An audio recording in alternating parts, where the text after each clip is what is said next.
días a todas y todos. Voy a hablar en español y quisiera en primer lugar agradecer sinceramente a nuestros anfitriones, a todo el equipo del gobernador José Rojas Aispuro, for this amazing reception and with this welcoming that has made us feel at home since the moment we got here.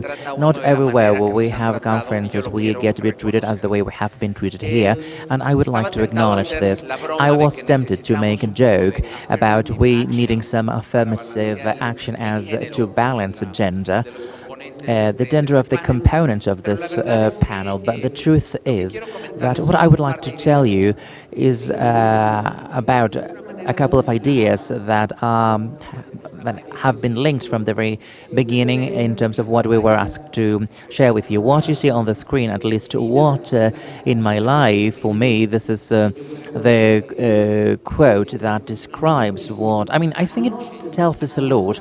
Last night we were listening to the young leaders at their very own meeting, where we have the privilege to listen to them, to attend as adults. And there is no question about the fact that these young people who are with us, who are leaders, that's what they are here. Nobody made them come here. We have an amazing capital of leaders from Mexico and from other parts of the world in this conference. One of our colleagues who was with us last night was mentioning that at some point when she finished her studies, she got into watching a lot of videos and study a lot. And even if I sound like a grandpa, I'm going to say it. You have to study a lot because you who are leaders, you will continue having a public presence. You will have to be very active and you will have to convince others. And you are already equipped, maybe from birth, with something very important, which is your heart, your determination, and the fact that you care about the planet, you care about people, and you denounce any injustices. That's why you are here, because you have this very clear. Now, allow me to highlight this.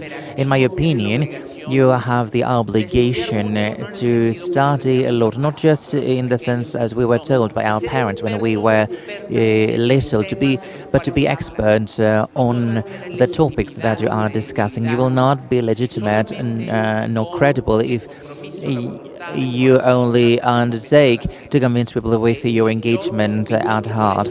I invite you, and that's why I am showing this quote. Of course, many of us can identify with it, but we have no spiritual, no religious, even less religious component. But I have to acknowledge that human beings, because of their very nature, can be inspired by love. Love is the engine that moves the world.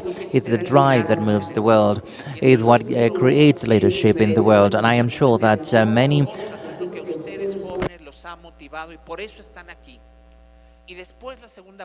And then the second part, love is the drive, but then knowledge is vital. Anytime I think of this phrase, I think of our beloved Apache, Dr. Pachauri. He is an example in his life of these things. First, he became a scientist, and then he was one of the people who contributed the most in such an important area when a good part of the world did not only not acknowledge the problem of climate change, but was against also fighting against this. Then Pacha was an example of life, and he continued moving forward with the tools that made him so strong. And these are science faced to all of the work of the last decade, of the last 15 to 20 years. Without a doubt, this was a formidable deployment of love for his human being colleagues, for nature. And he devoted an important part of his life with no personal interests at heart, as to share his knowledge and convince with example many others, always based on knowledge. I would like to conclude my short comment because I asked the moderator to allow me to start or to have two interventions. This first intervention, it's a call and invitation for the young people to continue with their drive inspired by love but guided by knowledge. You cannot promote the fight against climate change and not know what you're talking about. Always, you have to always study, become experts of the things about which you are speaking. And at the end of the panel, I will be back to you, I hope, so we can all sing together. I'm going to leave this as a mystery, and I acknowledge the organizers, my dearest Shamali and Ash. It's a real privilege to be able to be up here on stage.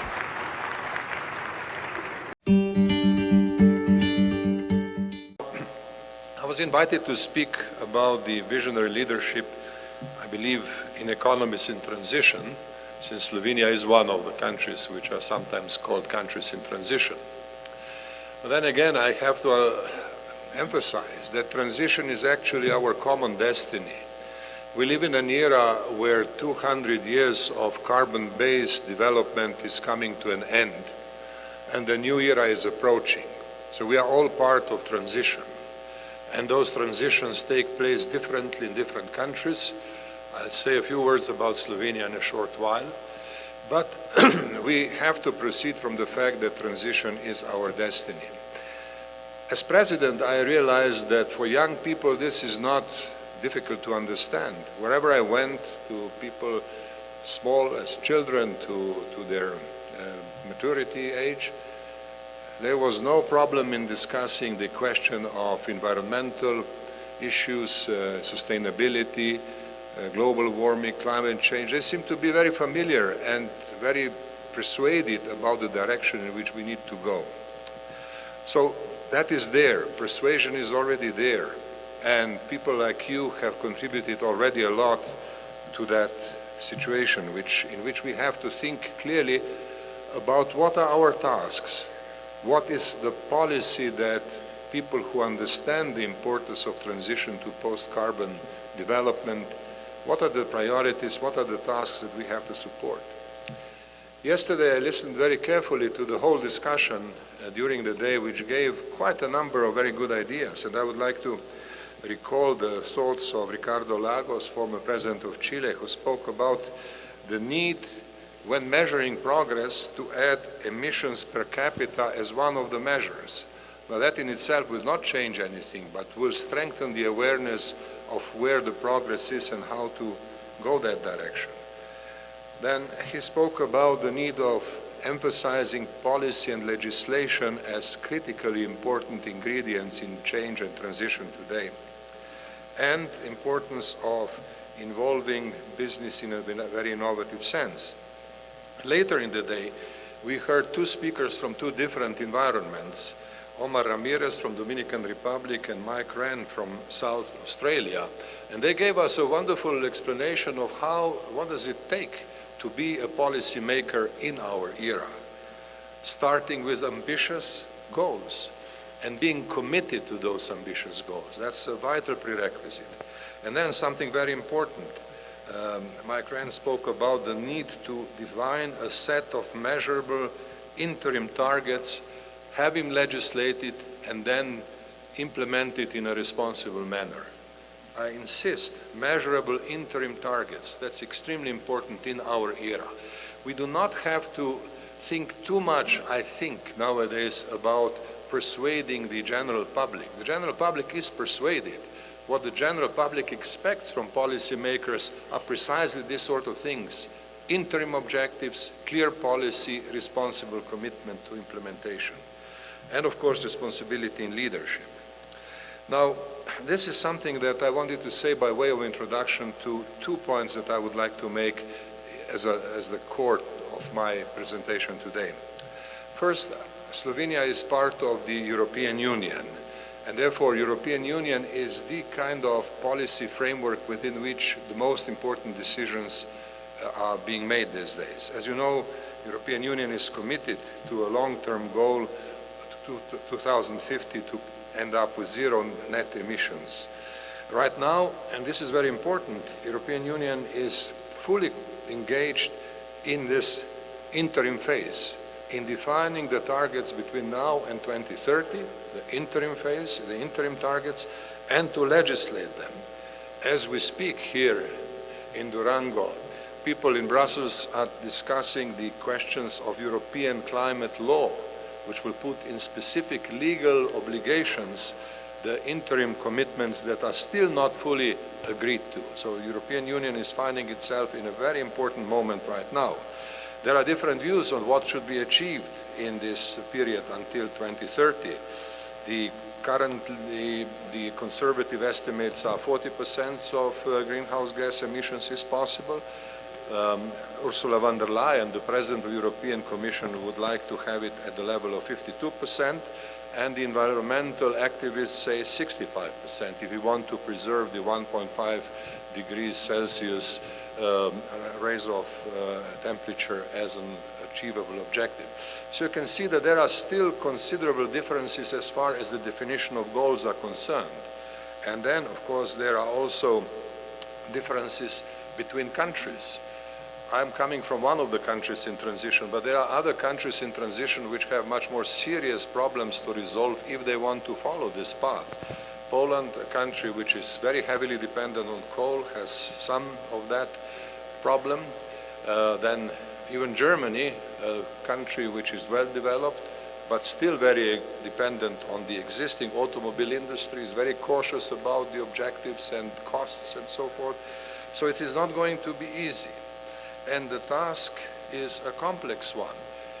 The objectives have to be defined with the level of precision which will apply to all sectors of development, not only to industrial production, not only to energy production, but also to agriculture, to regional development, social policies, and practically everything else. So you can imagine the complexity, importance of these tasks. So now European Union is in the position of needing bold, visionary leadership, and we shall see whether the current Commission can have it. Now I'm mentioning European Union in particular because many countries in European, perhaps all countries of European Union, vitally depend on the quality of their own decision-making on what happens at the level of European Union. We are no longer fully sovereign states, and that is why the experience of a unit like South Australia is important to us, because we don't have full sovereignty. There will be differences among different member states, but we have to make sure that the totality of the whole at the end is adequate. Now, a few words about Slovenia. You see, Slovenia is a relatively small country, well, absolutely small country, 2 million people. We don't have huge development challenges.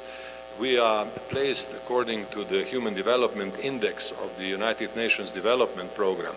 HDI, as you know, is the most comprehensive development index. We currently occupy the position 24 on the global list, which is just after France and just before Spain. So it's not a bad position to be in, but not one where we can be complacent. And complacency is our problem. Slovenia never wanted to have shock therapies or any other big revolutionary short-term changes. We opted deliberately, when we became sovereign state in 1991, for gradualism, slow, gradual transformation. And that was good. That helped us.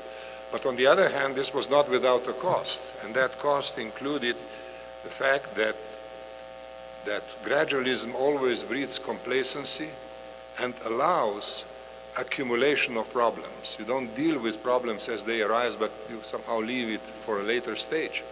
This is what happens to us with the aging population. Right now we have a big problem of aging population because it has been delayed for very long.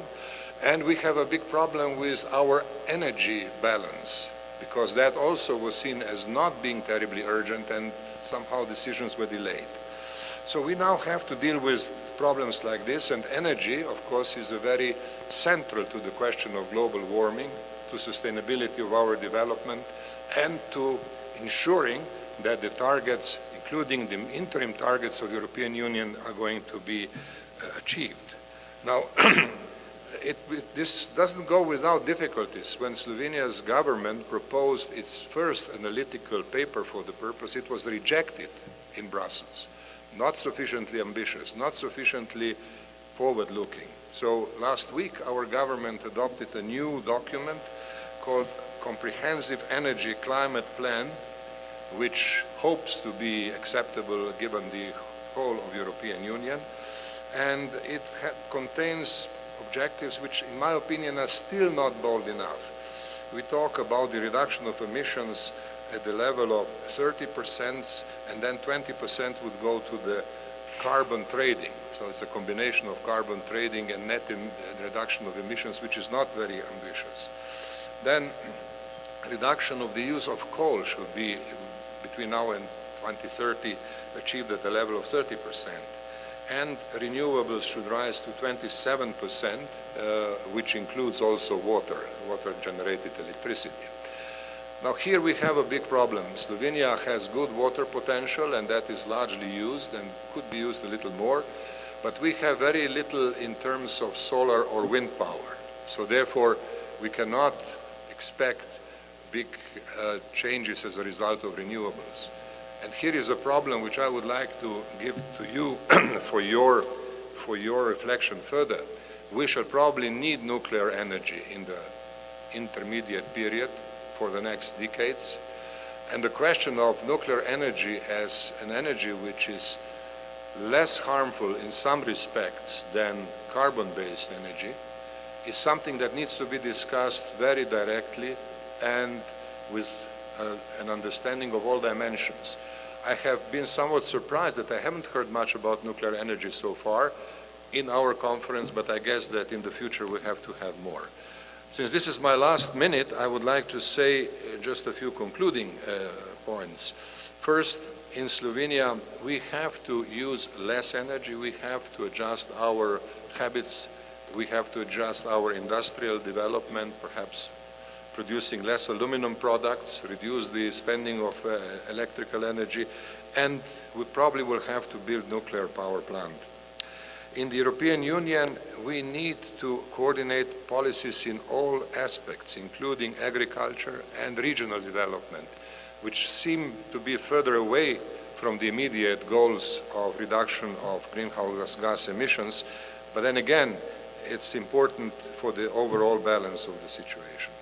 And at the global level, we have to understand that we are all in the same boat, in the boat of transition, and that we have to come quickly to solutions that would include large-scale policy interventions, new regulation, not only at the level of states or regions, but also global, and new investment of funding in research and solutions that people like you are going to propose. We totally depend on the work of the younger generations, and that is why I'm so happy to see so many young faces in this conference room. Thank you for your attention. Good morning to all of you, and thank you for being present.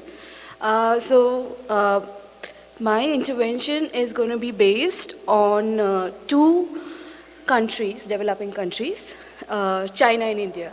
I mean, how can we talk about climate change without having both these without really discussing both these large countries?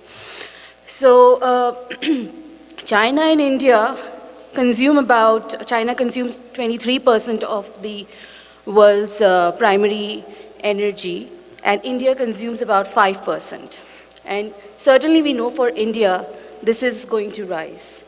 And this has to rise in a manner which ensures energy access to its population, as well as clean energy, so that climate change mitigation is also addressed.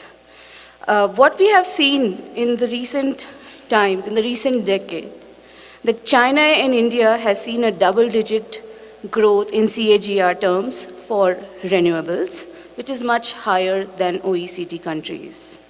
And the two countries are taking initiatives to tackle and address climate change. China China and India, they both had their national climate change policies in 2007-8, and this was the time where most of you present here knew was the time when climate change was really at its, was at its forefront in terms of being an issue for concern for policymakers. And of course, Dr. R.K. Pachauri had a key role to elevating this issue at that stage.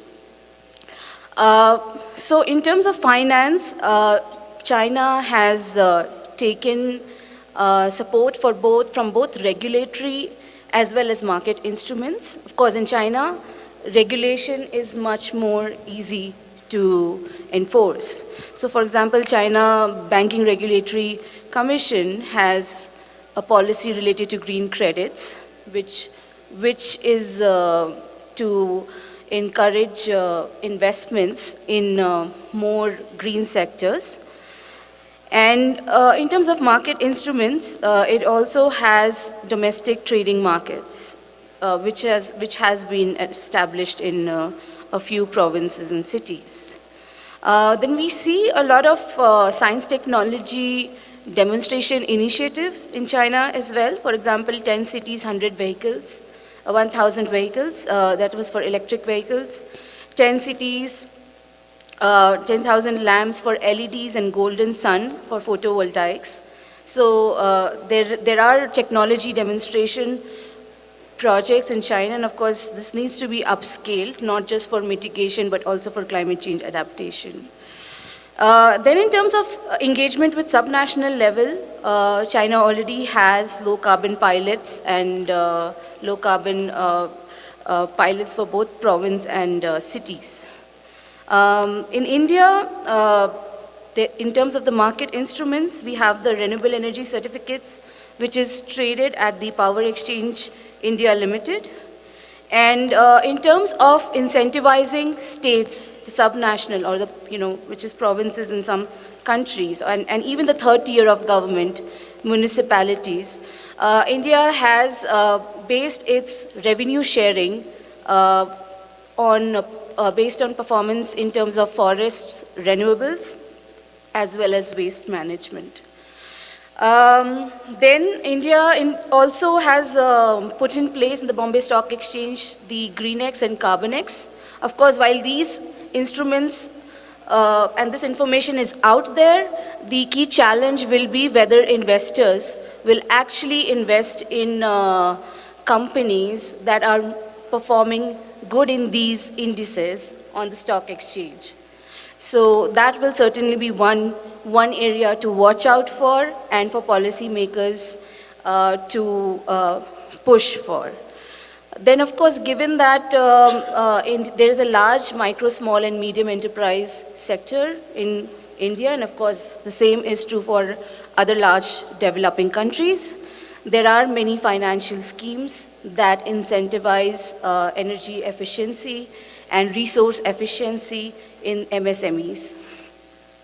Then there are risk management instruments such as the Partial Risk Guarantee Fund that takes risks for MSMEs as well as enterprises that want to invest in energy efficiency. And also, since adaptation, climate change adaptation is crucial, India has a National Adaptation Fund.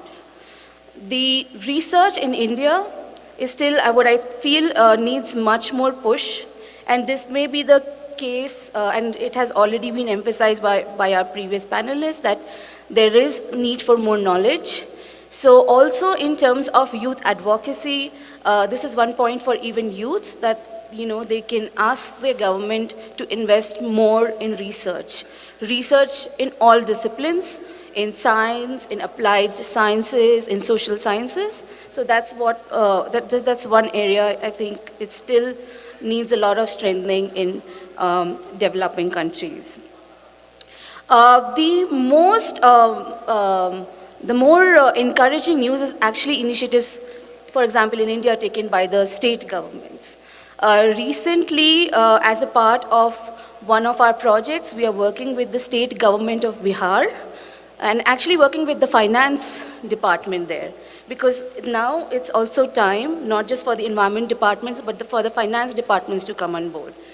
Because once they come on board, that's when like other ministries really fall into place, and we are actually working with them to design a process for green budgeting, wherein every department has to prepare a green budget separately. So, I mean, this of course is a topic for the next session, but there is a lot of encouraging news coming from the subnational levels where governments are really like innovating, and not just the environment departments, environment ministries, but also the finance departments. And I think that is the other areas where youth need to really come forward and put a pressure group on the finance. And so that's what I would like to leave you all with, and thank you. Good morning all, ladies and gentlemen.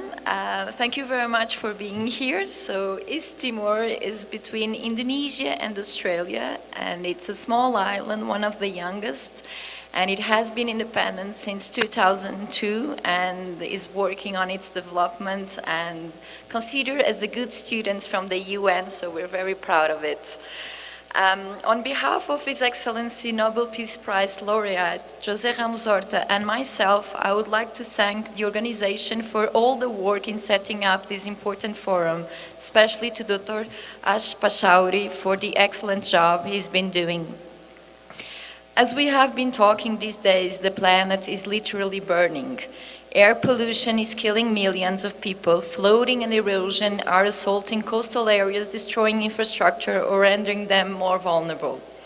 We are losing essential to our survival ecological services, clean air, water and food that nature has so far provided freely. Studies show that the effects of climate change will not be uniformly distributed across the globe, and there are likely to be winners and losers as the planet warms. Applying a broad brush to climate effects, developing countries are more likely to disproportionately experience the negative effects of global warming. Not only do many developing countries have naturally warmer climates than those in developed worlds, they also rely more heavily on climate-sensitive sectors such as agriculture, forestry, and tourism. As temperatures rise further, regions such as Africa will face declining crop yields and will struggle to produce sufficient food for domestic consumption, while their major exports will likely fall in volume. This effect will be made worse for these regions if developed countries are able to offset the fall in agriculture outputs with new sources potentially from their own domestic economies as their land becomes more suitable for growing crops. Developing countries may also be less likely to create drought-resistant harvests given the lack of research funding. The increased frequency and severity of extreme weather will weigh on government budgets. The aftermath of natural disasters often falls on authorities who are forced to spend vast amounts on clear-up operations and healthcare costs that come with experiencing extreme weather.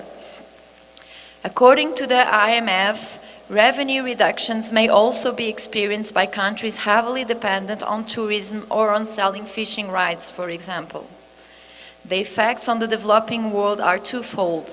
Firstly, as developed countries face an increasing strain on domestic budgets, fewer resources in the form of aid and economic development funds will flow to developing countries.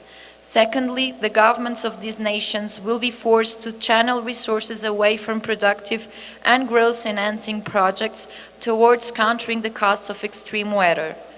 Such effects will damage near-term growth prospects. Furthermore, developing countries are likely to have less capacity to rebuild. The time required to recover from natural disasters will be prolonged, and if longer than the frequency in which such disasters occur. Many developing economies could remain in a constant state of reconstruction. We can already note unprecedented climate impacts that are disproportionately burdening developing countries. Moreover, the phenomenon's negative effect on quantity and quality of freshwater resources in this nation is becoming ever more apparent. Addressing these challenges, most governments of developing countries are developing climate policies, strategies, and making promises to reduce greenhouse emissions. However, most probably those countries will fail to succeed in their climate efforts without partnership assistance, capacity building, technology transfer, and financial support. One of the examples that I would like to bring to this forum is a memorandum signed between Timor-Leste and Australia to establish a non-profit called Respect that will run the plastic recycling plant expected to launch by the end of 2020. In a region where seas are awash with trash, Timor-Leste is set to become the world's first country to recycle all its plastic waste after it teamed up with Australian researchers to build a revolutionary recycling plant. The $40 million US dollars plant will ensure that no plastic used in the Southeast Asian nation would become waste, but would instead be turned into new products. Another focus should also be given on the essential need for countries to draw up the wisdom of indigenous people, whose teachings offer the insights we need to live with nature in a sustainable way. Approximately a quarter of the world's usable land are under the guardianship of indigenous people. You have 1 minute. Nevertheless, developing countries are not the only ones affected by climate change. Our economic system, reliant on ever more polluting unconventional sources of energy, is evidently out of sync with the planet we inhabit and the shared values that united us. Remaining in denial is costing us greatly. Fear is a normal human reaction to this worrisome state of affairs and to the urgency with which we need to change. We can't be controlled by fear, deny the reality we now live in. Inequality of income is also growing despite political promises to the contrary, further fueling cynicism and distrust in politicians and democratic institutions.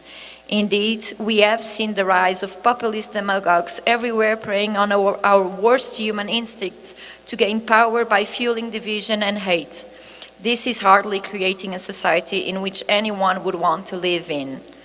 Avoiding catastrophic climate change, resource depletion, and global economic meltdown is possible, but it will require a transition of extraordinary scope, depth, and speed.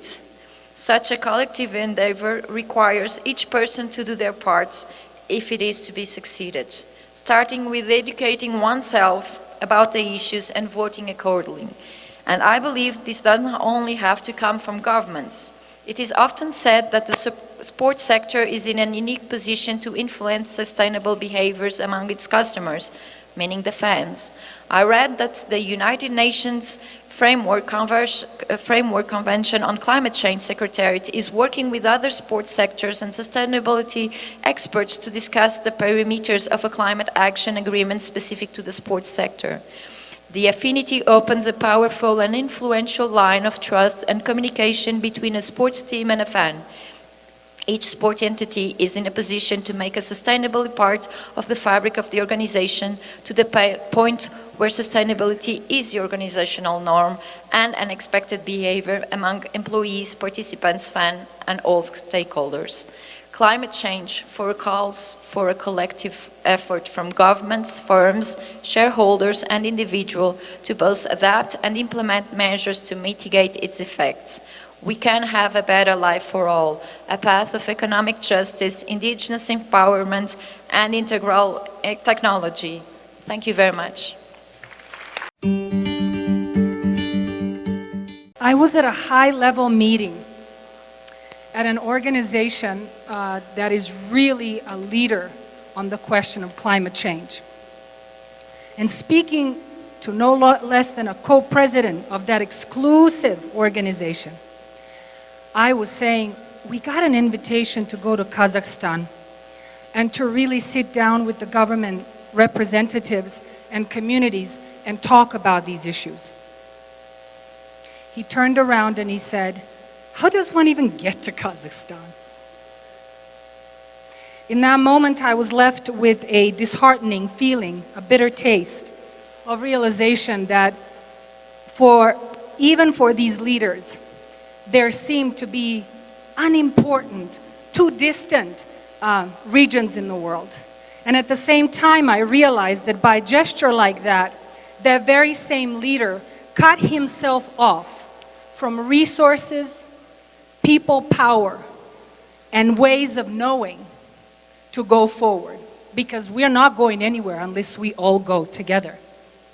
And not only cut himself off and his leadership, but even the possibilities and resources for his own organization. I come from the other Europe, from the bastard children of European history. Even though culturally we're very ancient people and outlived culturally the Western Europe, we have always been the othered Europe, Southeast Europe specifically. And I come from a very small country. There's only in the country about 700,000 of us.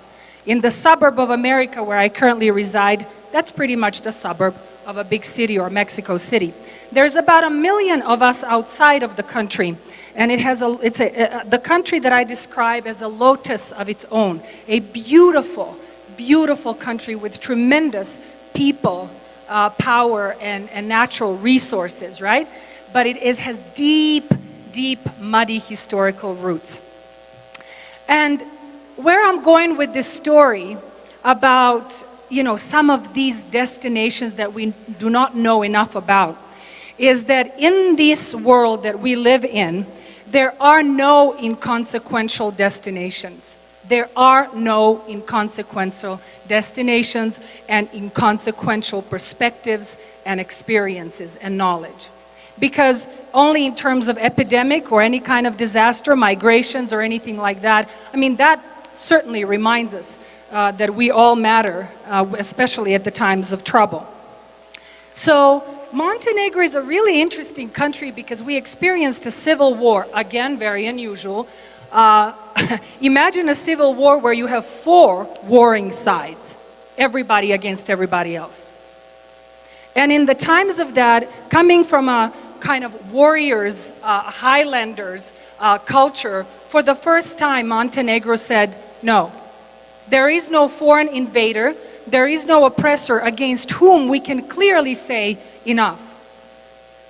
For the first time in our history, freedom fighting history, we said no.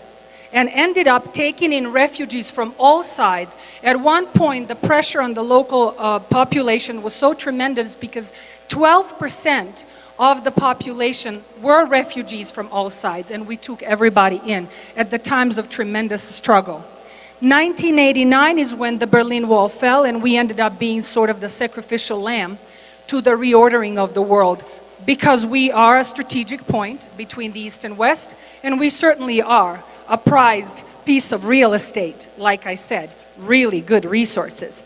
What happened, yet another fascinating fact, speaking of no inconsequential learning and experiences and perspectives, already in the heat of civil wars, 1991, Montenegro, in the middle of it, declared itself the first ecological state in the world.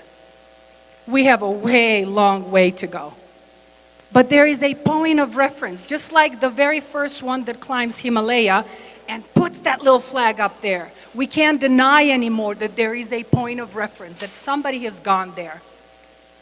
And in that process, setting that new standard, a new point of collective reference, Montenegro decided to set a different course to its own development. Honoring His Excellency's Türk comment that we're all in transition, our transitions have been extended by continual econo-political repackaging of the country. And in that process, there is so much to be learned. So what I'm calling for today is a new process of social learning, new process of collaborative learning, and coming to places and forums like this where there is a representation of this kind, where there is a co-sharing of experiences because we will have to devise new ways. Some of the people that have realized what it takes to really take our collective forward, such as Mohamed Yunus, was the one who got a Nobel Prize because he understood that we need to be learning from village ways, as we were mentioning before. So my invitation today, as there are many examples of countries like this that have done a remarkable job, such as Bhutan, tiny places, remarkable social experiments and social accomplishments, such as Bhutan, such as Costa Rica, and many other places. My call to you is to be mindful and to be a different kind of leader, inclusive, highly aware of the richness and the diversity of knowledge, and unifying that knowledge for collective action for change. Thank you.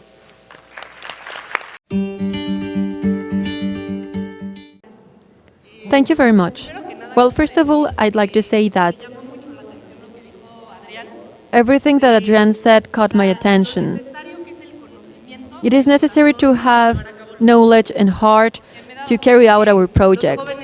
I've realized that young people have that heart and that will to act in doing things, in going there without even knowing how things work.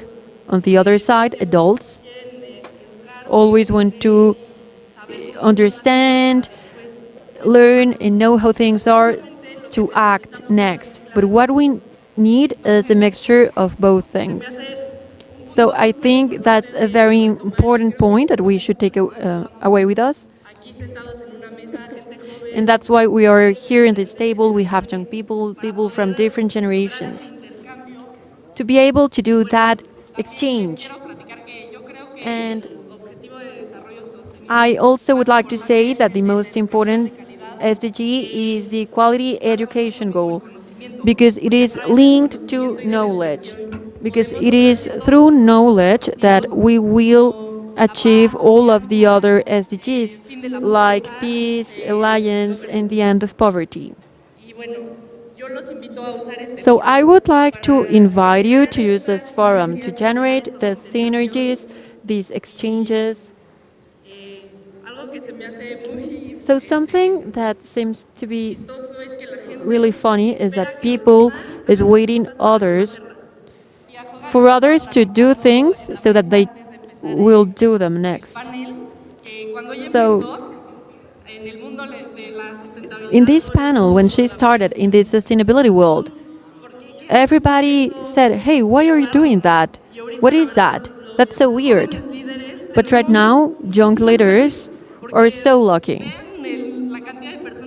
Just check out the amount of people that we have today. It is a movement that is getting stronger and stronger. So we should use that to keep going forward and faster.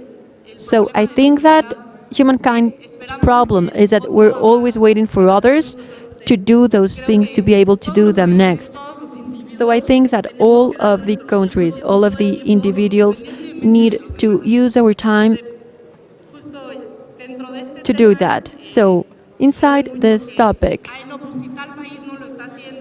we will say, okay, if the other country is not doing that, they're going to have a bigger economic growth. So that's why I'm not going to do it. So I think those actions have to begin from ourselves, and you need to do 100% as one person, regardless of what they're doing. So I'd like to mention two countries that really caught my attention. I consider those countries like models to follow. Bhutan absorbs 3 times more CO2 than the emissions they have, so they are carbon negative. And for 2023, it's a country that will be a developed country. What are they doing correctly? And this is really interesting for me. They're also considering the national happiness index. They're not just looking at the economy.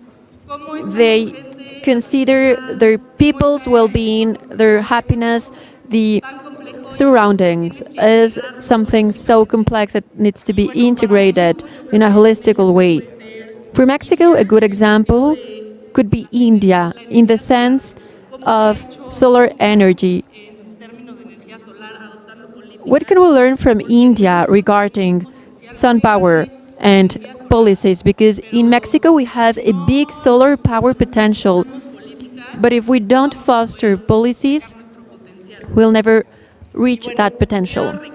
So I'd like to highlight the importance of choosing our leaders correctly, because a leader is going to make the decisions. Our president and every country's presidents are the ones who will make decisions. So it's our responsibility to choose correctly those leaders. For example, Brazil or Mexico. What is going on here? This is the consequence of choosing those leaders.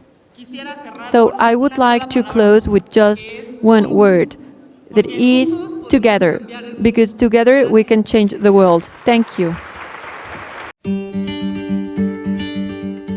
Thank you very much, Maria. Thank you for your leadership. And thank you to all the young people here for your leadership. Also, the big professors of ours, Dr. Salokan, has just got here. Welcome. He has been everyone's teacher.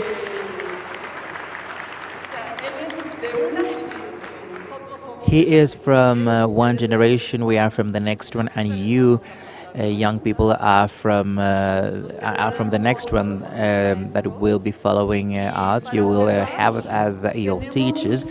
And to close, I would like to thank everyone, all of you. I think we could continue talking about this topic so passionate about your lives. The fact that you are here means that behind there is an endeavor and a work of many years, so we can get to this knowledge that we get to share now. And to close, we've got a surprise prepared by Dr. Adrián Fernández.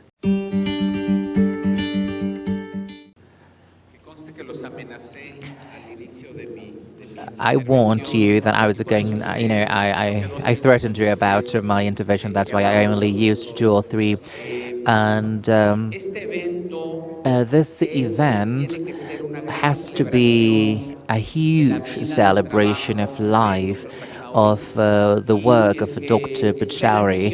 The fact that you are here today, not just many young people, but many personalities who have traveled to the world to be here today, they are here because of him. And Dr. José Sarugan, who has just got here, he is a very busy person, as all of the personalities who have been here. We're here to pay an homage to our dear Dr. Pachauri Patri. I will allow myself to do 2 things.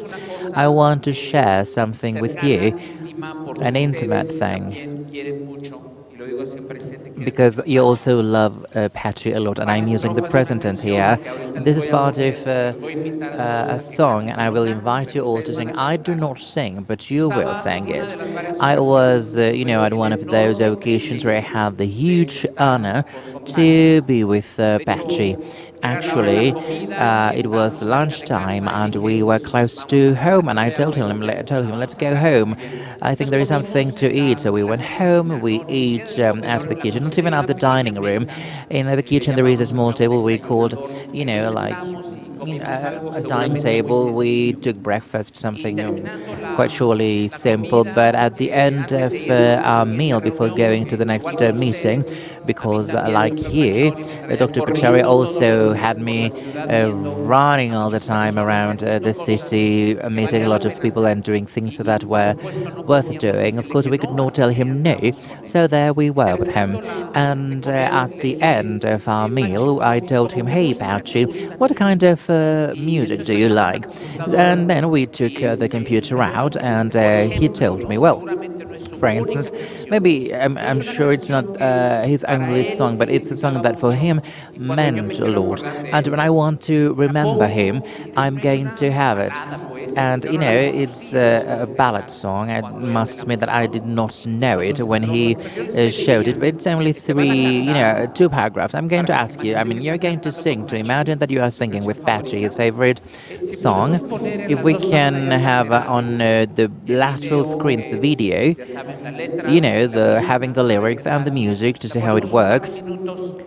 We can have a couple of minutes here. I hope you will sing, because you can imagine you are singing with Patchy, a song that speaks a lot about his life, traveling around to the world, making friends, adding effort, and we can conclude the session with that. Let's see if we can have on the lateral screens, the typical video with the lyrics, so people can sing. And let's test the volume. This is a song by Al Martino called Come to Share the Wine. Las calles estaban oscuras y la noche estaba fría y seguía caminando solo. Vi las luces de un lugar acogedor con linternas todas encendidas. Alguien gritó: no esperes afuera, ven y saluda.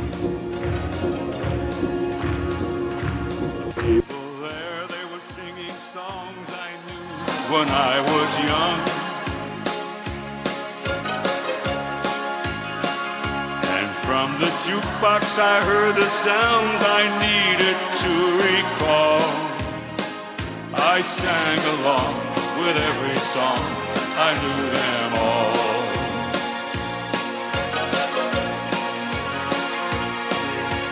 Come share the wine, no one is a stranger here, they're your friends and mine. Everyone's your brother, we're a long way from home, and we need each other, have no fear. You're welcome here. Come share the wine, it's so nice and warm in here, we're happy and kind. We can understand that you're a long way from home, but we have each other, have no fear. Muchas gracias. Esto es por You Patchy. like it here.